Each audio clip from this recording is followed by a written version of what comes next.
Part 2, defense wins championships. Now that part 1 is something that I think a guy like Dan Le Batard from ESPN, if he watched it, he'd go, that was a lot of gas bagging.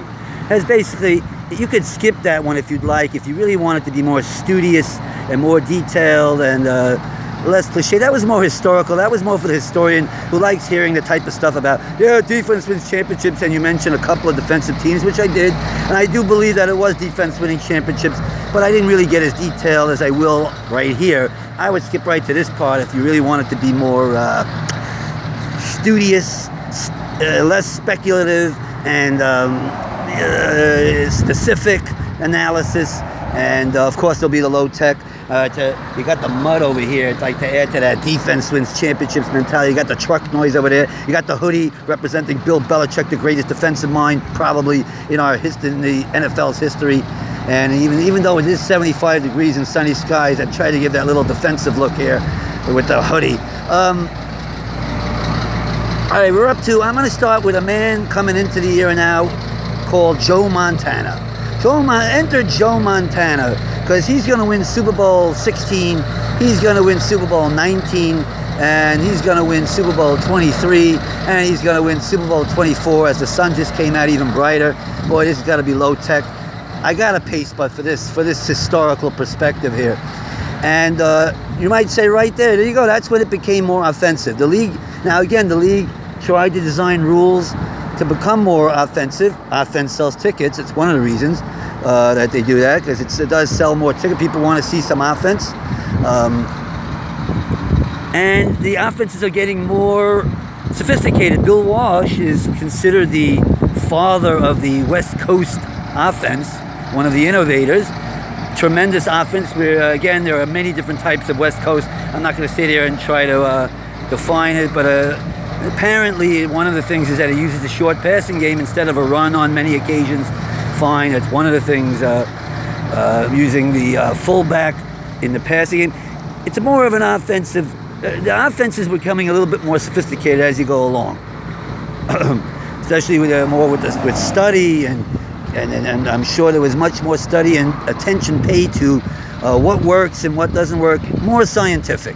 Okay, what people neglect to mention is that San Francisco also had a very good defense, a very rugged defense.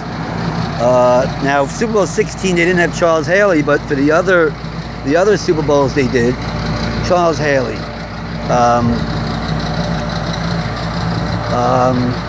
I can't remember. Ronnie Lott. Signal the intensity of the defense. Ronnie Lott would be the one who personifies their defense.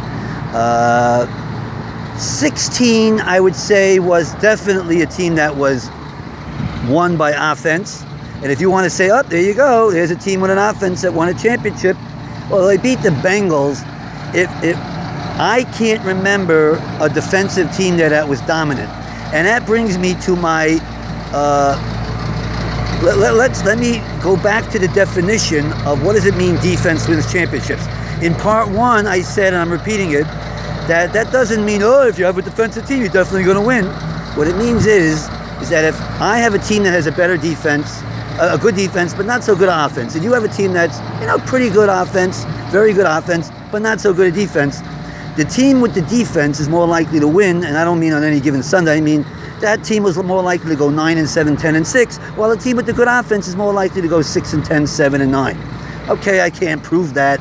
Obviously, I'd have to really show massive statistics to back that up. Oh, and I hate when they use statistics for all this. That's obviously speculative.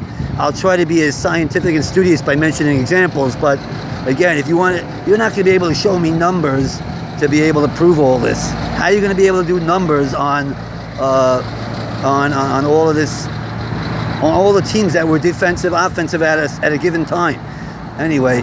It happens to be I follow football closely, so I'm able to do this. I'm able to do this, but who can remember all this? All right, so what was I saying? So that's what it means defense wins championship. First of all, it means that defense, if you have a defense, it's more important to have a good defense than a good offense. Okay, fine. But now I'm going to contend that if you have a dominant defense,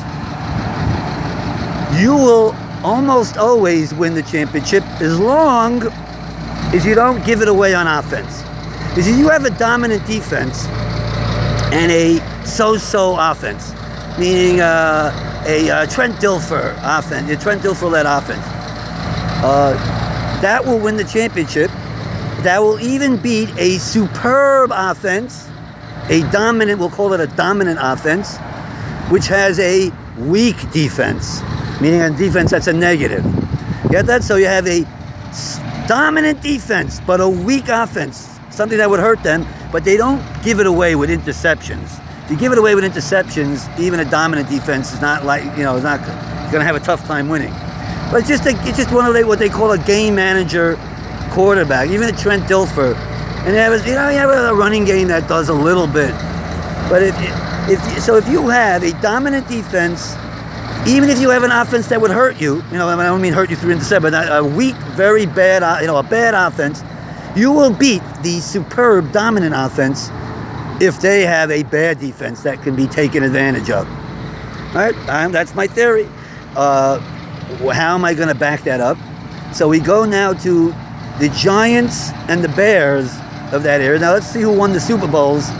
Montana, I'm going to skip 16, 17, 18 as I was studying abroad. If you want to say, hey, yeah, you're ignoring the years that really show against your theory. The Bears and the Giants became good right around Super Bowl 19, 20, all the way through 25. So let's go through those years. Those are the years I followed football probably the most. Now let's see what the teams were at then and who's winning championships and who's doing well and who's not doing well. So again, the 49ers were always in the running. You have Joe Montana who's in the running. And they had a very good defense. You're going to have to trust me on that or look it up. I didn't give you many names. I give you Ronnie Lott and Charles Haley. I got to remember some of the other tough guys they had there. They had tough guys in the middle. There was a tough, rugged defense. Just trust me on that. I wish I could. I don't know why I'm not recalling enough names here. They had Matt Millen for a few years there. He's a tough guy. They did have Matt Millen in there a little bit. They did have, Jim Burt was a little bit later. They got him from the Giants. Jim Burt's one of the Giants. Let's go to the Giant defense. That 49er team got smacked around by the Giants twice. 49-3. 49-3. How about that? 49-3, led by a Phil Simms offense. The Giants didn't have a great offense. It was Phil Simms. Give the ball, run the ball, right? In Super Bowl 21, they had, oh my gosh, the Little Joe guy. I forgot his name, Little Joe something. These names, I got to get the names better. And O.J. Anderson in Super Bowl 25. It was maybe a running. You probably can't even name the receivers. Their best receiver was Mark Bavaro, a tight end. It's a possession-type offense. I'm not saying a bad offense. Phil Simms is an excellent quarterback. We'll never know if he could have been a Hall of Famer because they never asked him to throw the ball that much. So we would not know how he would do it if he was asked to throw it that much. It was a team that won on defense. Lawrence Taylor, Carl Banks. In the middle, Jim Burt, followed by Eric Howard. Leonard Marshall. You got Mark Collins out on the secondary. Hard-hitting Myron Guyton. Guyton for the later. Earlier, we got to get some. I forgot Harry Carson, followed by in Super Bowl 25 Pepper Marshall, right? Pepper Marshall. Why is that name? Pepper Johnson. Pepper Marshall. Pepper Johnson. You got Leonard Marshall. Pepper Johnson. So you got a hard-hitting, dominant defense. Won 2 Super Bowls, 21 and 25. The Bears. The Bears. I said it almost like the Bears.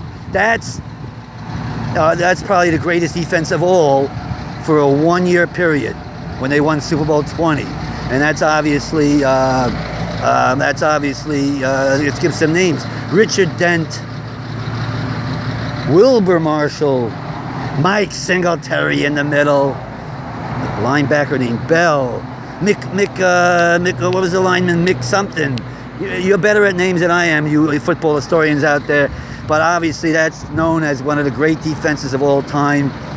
And they were arrogant about it, cocky about it. They made this Super Bowl shuffle video even before it happened. They win the Super Bowl 46-10. Again, they took care of the 49ers at that time. They took care of the Redskins of the time. Now, Redskins, by the way, at that time were a team with a very good offense and an okay defense. I'm not saying it was not a bad defense. But again, if you have that dominant Bear defense or the dominant Giant defense. And you have an offense led by, Phil Simms, pretty good. I'm not saying he's bad. Jim, why is the quarterback of the Bears eluding me at this moment? This is unbelievable. I can't remember the name of the Bear quarterback with the sunglasses and the really interesting attitude. But if you have a decent quarterback, they weren't bad. They didn't give it away with interceptions. That dominant defense is even going to beat Joe Montana and Jerry Rice and Roger Craig, and will beat a dominant offense. Dominant defense will beat dominant offense. Okay, I showed a few examples. Bears, Giants at that time. Now, wait a minute. Now, the next year, what happened to the Giants for Super Bowls 22, 23, and 24? There I am saying they took care of the 49ers. Meanwhile, the 49ers won 23, 20 to 16 over the Bengals. And they won Super Bowl 24, 55-10 over the Broncos and John Elway, which, by the way, was a team that had no defense. So Joe Montana was able to have his way with them. And Super Bowl 22 is the Redskins with Doug Williams. What happened to the Giants there? Now, 22, we won't go. That was a strike year. And the Giants started out 0-3 because their replacement players weren't as good as some other of the replacement. All right, so that was a strike year. We'll give the Giants a break there. But what about 23 and 24? Now, the Giants got knocked out by the Rams on that overtime play. And it's a negative on their Bill Parcells, Bill Belichick era. By the way, Bill Belichick being their defensive coordinator all those years. A team built on toughness and hard hitting and defense. So, yeah, that is a negative there. And what about the Bears? The Bears did not hold that defense together for all those years. Buddy Ryan's led defense. They didn't keep all those people together for all those years. And had they, I would think they would have won another Super Bowl. Again, the only question you could ask me is, why didn't the Giants get it done year after year? How did the 49ers win 23 and 24? Now, again, the 49ers you can win a championship with a dominant offense and a rugged, very good defense. The 49ers had a very good, not just an okay defense, a very good defense. So it's not such a question on the theory of defense wins championships. They had a very good defense. Their main thing was offense. I admit that. Their main thing was offense. So I'm going to have to research that one. Why didn't what did the Giants do those years? I know they lost to the Rams in the Flipper Anderson game in overtime one year. They were winning 7-0 at the half. And then Phil Simms threw a terrible pick, which allowed the Rams to come and tie it right before they had 7-7. And so after dominating the half through defense, they allowed Jim Everett a chance to get the ball at the Giant 20 and score a touchdown. And then, again, the Giant offense didn't get much done, and they lost a close one. They lost in overtime. Again, that is a blemish on their record. 20 Super Bowl 25, Giants win. 20 now, we're going to go to the next series. Now we're going to go to 26 Redskins, offensive-minded. 27, 28, and 30 Cowboys. That's an offensive-minded team. And that'll be our next production. That will be part 3 of this long, and hopefully we're getting a little bit more detail as we get to the more modern era that those watching probably know better.